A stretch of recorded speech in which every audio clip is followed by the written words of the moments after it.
Hey boos, hey, it is your girl, the Rising Phoenix Empath, coming at you from Maryland, and I want to jump on real quick. And today's topic, we're going to be discussing why God creates the chasm between you and your betrayers, right? And you know, the chasm, modern day, because this is biblical, right? This is a biblical thing, or at least, I always correlate it to the Bible, because in Luke 16 verses 19, I think, to 31 or something like that, there is a poor man and a rich man. The poor man's name is Lazarus, and they don't even document the rich man's name, and that's how insignificant he was. Well, both of them died, right? One went to heaven and one went to what they call Hades, or hell, right? And so while in Hades, while they were in heaven and in Hades, the rich man could look over in the far. Oh, I left something out. When the poor man died, the poor man was immediately taken up by the angels into the bosom of Abraham, right? Whereas the rich man was just buried and ended up and was in Hades. Okay, so the rich man in hell, in Hades, from a distance sees Lazarus in the bosom of Abraham, and he yells over to Abraham, "Hey, I'm suffering, I'm in torment over here. Can you please let Lazarus come and just drop some drops of water on my tongue to quench the thirst?" And Abraham denies the request. And then the rich man also requests, "Well, can I please just go to my family to warn them about this place, Hades? Because if they knew about this place, if they knew it was real, if they knew the consequences of their actions would result in them coming here, they would turn from their evil and wicked ways, and they would avoid this place." And Abraham also denied that request, stating, "Well, they have Moses. And if they not going to listen to Moses and the prophets, they not going to listen to you coming from the dead to warn them and to tell them about this place," right? So, that always resonated with me. I mean, because you're thinking that they're just two different places entirely, Hades and heaven, right? And they are, obviously, right? But they have to be somewhat on the same plane, to where, the people in heaven can see what's going on in hell, and the people in hell can look over and see what's going on in heaven. But even though they can see what's going on, neither side can cross the chasm that God created. And I wanted to talk to you today about the chasm, right? And I wanted to talk to you today. Today's topic is why God creates the chasm between you and your betrayers, right? Because there's obviously a difference between good and evil, and the chasm represents the importance of differentiating yourself between the two and separating yourself, right?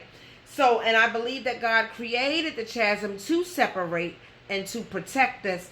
And that chasm often here today in the world in 3D, that chasm would look like deep, profound betrayals that can never be healed, that can never be overlooked, that can never be forgotten, that will forever devastate and ruin a relationship. That's what that chasm looks like in modern day 2023.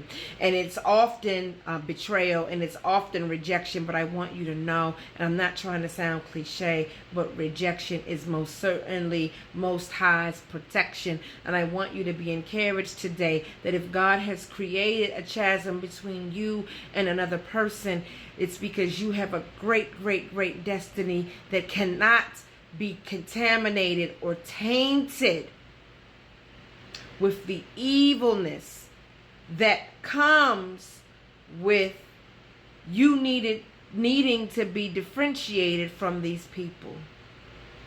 Okay? And I'm going to give you 5 reasons why God will create this chasm. Number 1, and I want you to understand, please understand that there are 2 totally different, there's a difference in nature between each side of the chasm.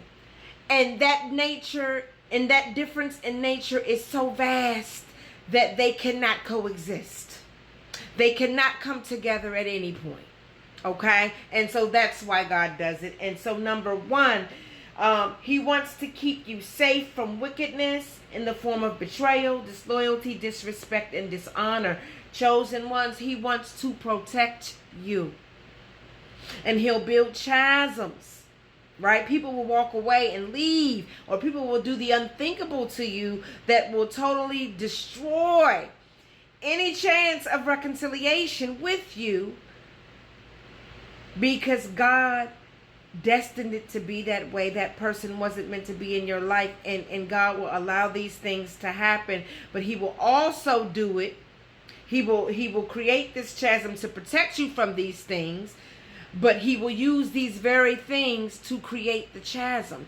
Because even though you've been greatly betrayed now, there's greater betrayals down the line, and your destiny is so great that you cannot afford to have Judas. You cannot afford to have fakeness. You cannot afford to have haters in your camp while you're trying to fulfill your destiny. And I want you to understand that. Number 1, to keep you safe from betrayal. For number 2, so that you do not become contaminated, because guess what? Bad company corrupts good people.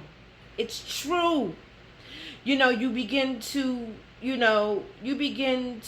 have these negative traits of these people. When you're around them for so long, even 1 or 2 things will happen. Even you'll rub off on them, or they'll rub off on you. And sometimes people are so, sometimes, I'm sorry to say, Judas was destined to betray Jesus. That was his destiny.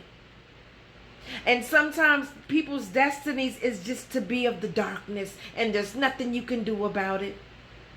There's nothing you can do about it. And so that you don't become contaminated with the darkness, God will create the chasm. That's number 2. Number 3, to protect your destiny. Your destiny's great, chosen ones. You're supposed to do awesome and amazing things for mankind to make this place so much better than how you found it.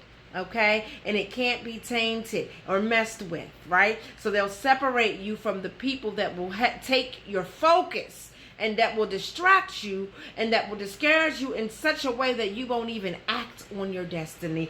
Number 4, to protect your heart. Right? When we experience heartbreak, some people allow it to hinder them from loving again. And God needs your heart. God needs you to show up as the empath that you are. God needs you to be the light of the world. And if you're so disenchanted with what you've gone through, it'll be almost impossible for you to show up as the light that he created you to be. So he will protect you, and he will create a chasm between you and other people to protect your heart, to protect your spirit, and to protect the empath that you are.